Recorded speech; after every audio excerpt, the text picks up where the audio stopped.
less travel. You will rise, but mighty fall. Do it.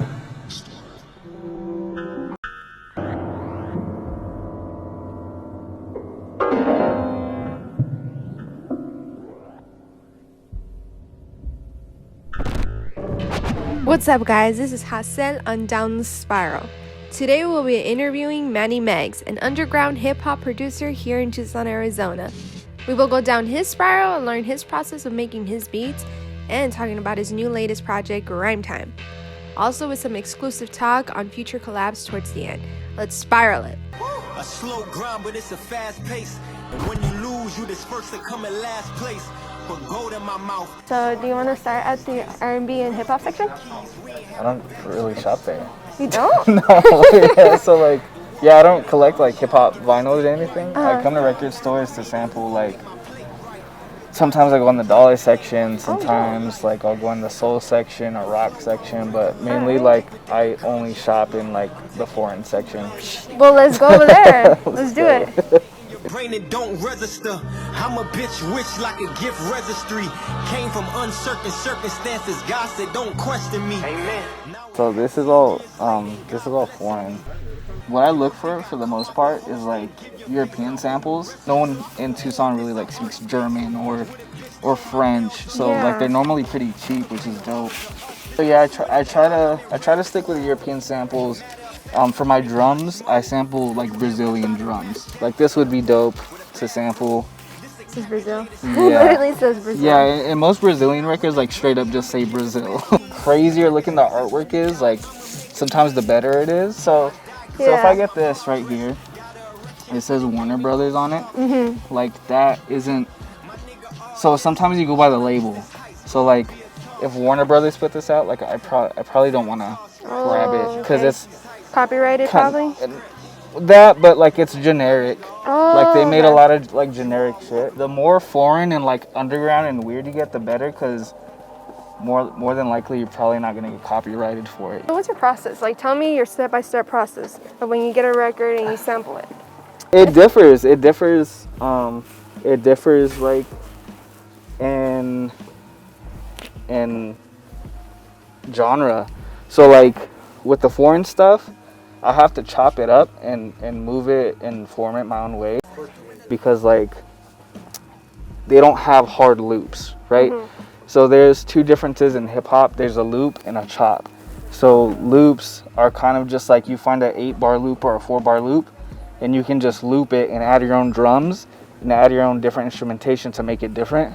Chops are more so like you take one small piece, like a 1-bar loop or half a bar loop, and you take this back piece and you form it with this piece, and then you take another piece and form it with that piece, so it sounds kind of like all one loop, but you made the loop yourself. So then is that like what makes it yours? Yes. When you like get different samples and you make like this whole song that's just like yours. Yeah. That's pretty much. Yeah, a lot of people use loops. I prefer chops because it sounds more like hip hop, you know? Like, what do you use? Do you use like a certain like software? Is it a computer? Is it like what is it? A keyboard? I buy stuff and I sell it, and I buy, you know, so it always differs, but like I started off just using like GarageBand, right? So like I didn't really have much to go off of. Off GarageBand, I bought an 88 key piano. Oh, okay. And it has MIDI capabilities, which means that like I can chop the loop, or I can chop the samples into all the piano keys, and then I can just hit the piano keys and it'll sound different. Okay. So I started with that, and then it went into an MPC. So MPC is like kind of like the standard. And then off of MPC, I kind of just work off my laptop now. And I'll just hit my keys, because like after going through all the expensive shit, right, just understand that like you don't need much. I'll just casually light a blunt up, don't worry about it. You guys just keep filming, act like I'm not here.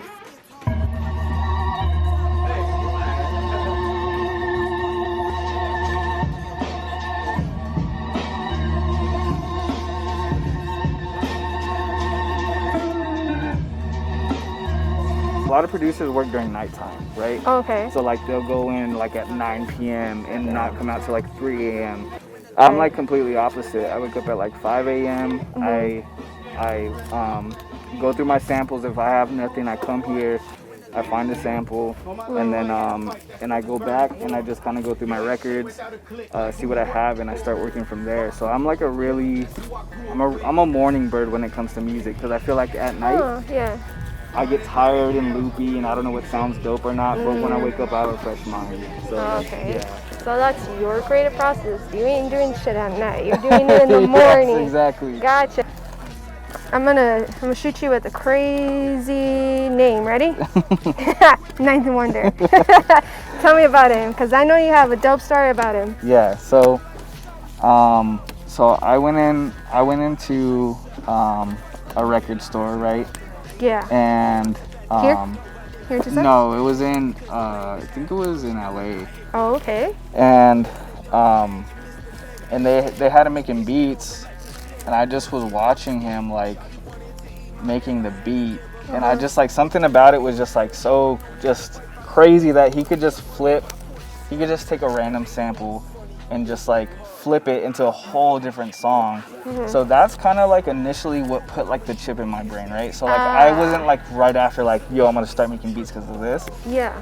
I think just like it started that intrigued you. Yeah, that intrigued me to like start messing with it, because it looked so easy when he was doing it. In reality it's not, you know, but it looked so easy when he was doing it. So I was like, you know, like fuck it, I'll try it. And I'm here.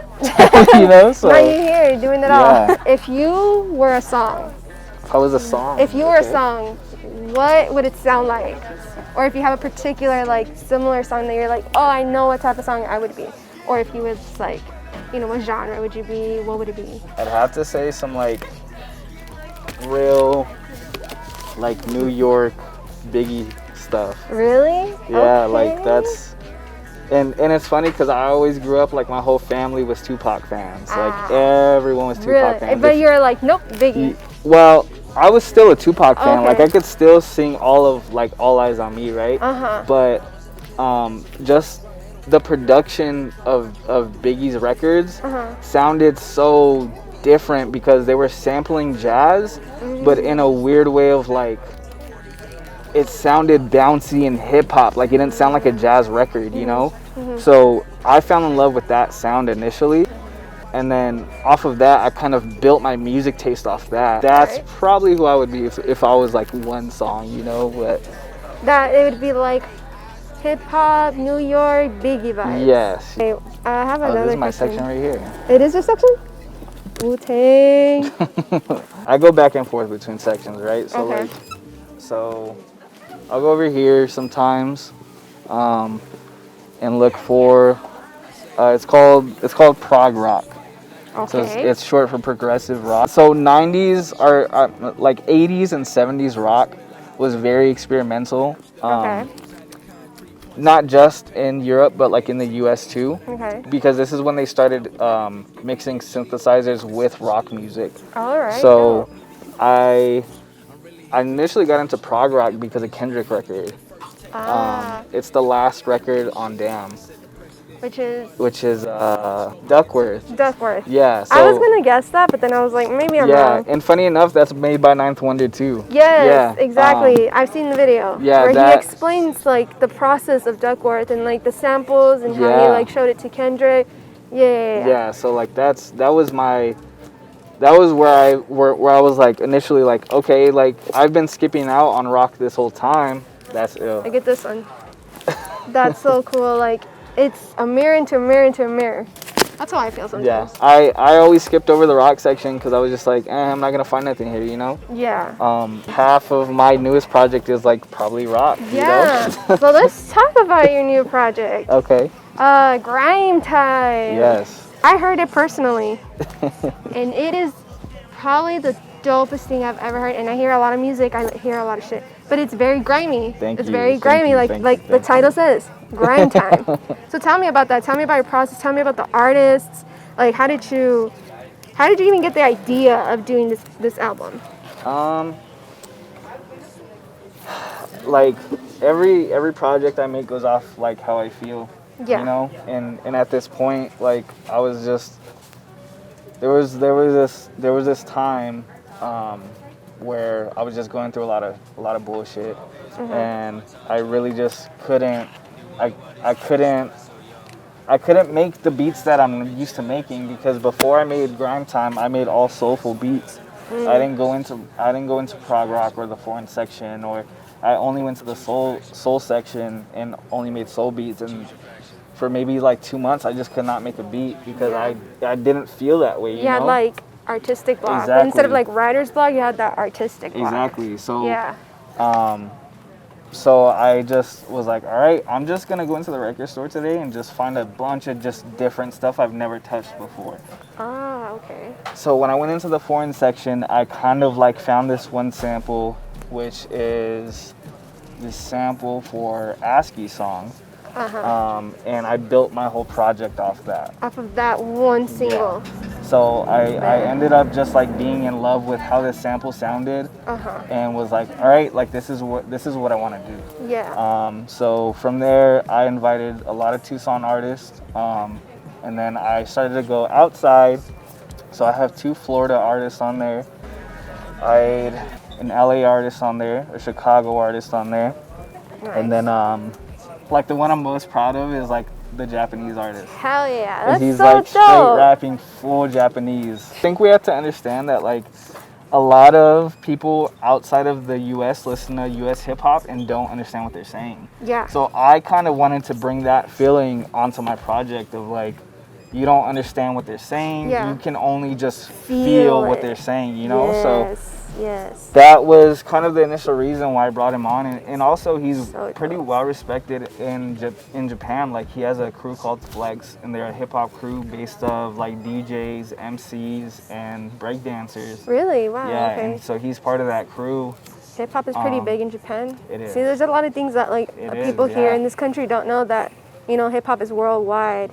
The U.S. is on such an island. Yes, you know? they're Like, very like isolated, and they're caged. And I feel they that. only care about U.S. culture, you know, so Yeah. they don't really go outside of it, because the U.S. inspires other places.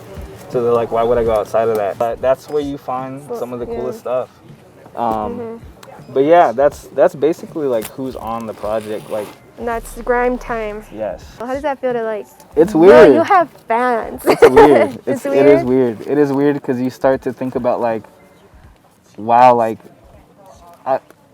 your music's people doing supporting something, you, you know. yeah. And to me, like, music is just like how I feel. It's my expression. So it starts to make me feel like, wow, they might feel the same way I'm feeling, or they might understand where I'm coming from. Like, I don't look at it as like I have fans.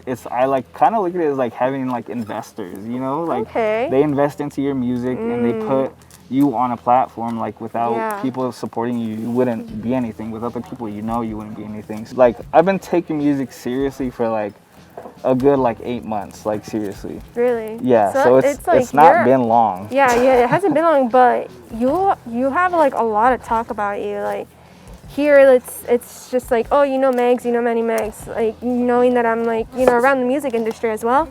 That's all I hear. It's like, oh, you seen Mannymegz stuff, and I'm like, wow, like you're getting the word out. Like you're doing something. Yeah. You're doing something like that's right. I think a lot of it is because what I do to surround my art. Yeah. What I do differently from everyone else. You know, like I don't really play the role of like the regular artist. Like I really take risks, and I really like do stuff that no one else is doing. I'm putting in a lot of money into my art. I think people are afraid of that. Afraid of taking a risk, and like you know, so it's kind of just. And I think there's also like a huge like change here as well. So it's not, for me, it's like not even just about the music. You have like a sick ass style to you. Like you're like your fashion, and like even like your Instagram. Like the way your Instagram is, everything is like fashion. Everything's like very black and white. Very secretive. You're very mysterious. You have a mysterious vibe to you, and I think that's what attracts people a lot. Yeah, for sure. Like I don't know if you guys know this, but he doesn't really show his face. Only like some people know his face. Yeah. And like that's his aesthetic, is that you're very mysterious. Yeah. Yeah. That's what attracts people. A lot of it is like the mindset based off of like what you're looking right now for cover art. Yeah. You're gonna pull that out and be like, wow, the cover art's crazy. I wonder what this sounds like. Yeah. That is the same way I take my mindset into life. Like, yeah. if you don't look, if you don't have a look to you or an aesthetic to you, like, you're just like generic. Exactly. You kind of blend in, and sometimes that's good for people that don't want the attention. Yes. But I want notoriety for my music, not necessarily me, you know? So preach. Yes. you had to figure out pockets of going into like, how can I pull someone's attention with no music at all, so that they have enough attention that they're like, wow, I need to hear their music now.